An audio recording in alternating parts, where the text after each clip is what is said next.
কামরুন নাহার আপু লিখেছেন, আপু আমার বাবু 11 মাস, ও প্যানকেক কাবাব টাইপ নিজে খায় কিন্তু ভাত দিলে ফেলে দেয় চারিদিকে, সবজিও ফেলে দেয়, কি করব। আরো একজন আপু লিখেছেন, আপু আমার বাবু সব ধরনের শক্ত ফিঙ্গার ফুড নিজে নিয়ে খায় কিন্তু ভাত কোনোভাবে দিলেই খায় না, এটার জন্য কি করা যায় একটু যদি বলতেন।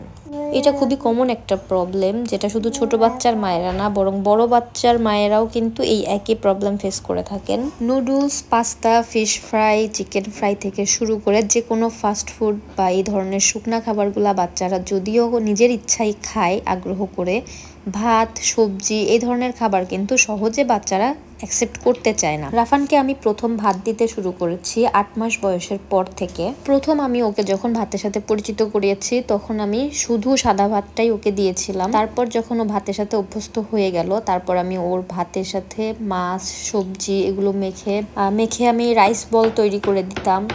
তারপর রাইস বলটা তো নরম হয়, এই যে এখন যেটা ও খাচ্ছে এভাবে দিলে ও শুরুর দিকে এরকম মানে চটকে চটকে ফেলে দিত, নষ্ট করতো, বেশিরভাগই পড়ে যেত। তো এর পরের স্টেপে আমি কি করেছি, এই রাইস বল বানানোর পরে সেটাকে অল্প একটু বাটার বা ঘি দিয়ে হালকা করে ভেজে নিলে তখন কিন্তু ওই রাইস বলটা সহজে ভাঙে না। চাপ দিলে, মুখে নিয়ে চাপ দিলে ওটা খেতে পারে কিন্তু হাতে নিলে সাথে সাথে গলে যায় না। সো প্রথম যারা ভাত শুরু করবেন এই টেকনিকটা কাজে লাগাতে পারেন। আপনারা ভাত, মাছ, সবজি বা যা দিয়েই দিবেন সেটা মেখে রাইস বল তৈরি করে সেটাকে হালকা করে বাটার অথবা ঘিতে একটু ফ্রাই করে নিতে পারেন।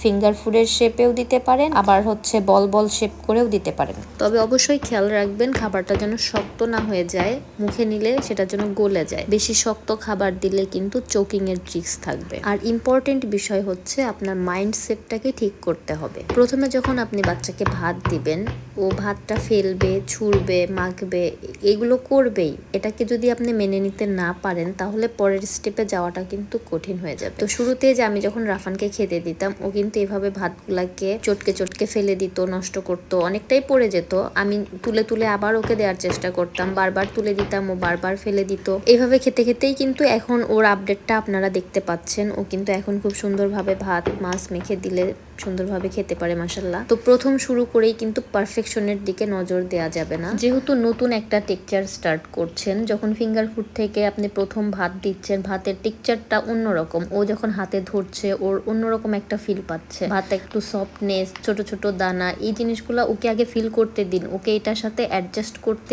সময় লাগবে। একদিন 2 দিনে তো হবে না, এক একজনের এক এক রকম সময় লাগে। কেউ হয়তো প্রথম দিন থেকেই খাওয়া শুরু করে দিচ্ছে, কারো হয়তো 7 দিন 10 দিন সময় লাগছে, কারো বা 15 দিন, কারো বা 1 মাস সময় লাগতে পারে। তো তাকে অভ্যস্ত করার জন্য আপনি প্রতিদিন হয়তো একবার করে তার হাতে ভাতটা আপনি ধরতে থাকুক, টেক্সচার লার্নিং হতে থাকুক। তারপরে মুখে একবার দুবার দিবে, ফেলবে, খেলবে, ছুড়বে, এরকম করতে করতে একটা সময় দেখবেন যে ও সুন্দরভাবে গুছিয়ে খেতে শিখে গেছে। তবে বাচ্চা যদি খুব বেশি ছুড়াছুড়ি করে, ফেলে দেয়, উল্টে দেয় বা বেশিক্ষণ বসতে না চায়, তাহলে একসাথে বড় অ্যামাউন্টের দেওয়ার দরকার নেই। আপনি অল্প পরিমাণে দেন।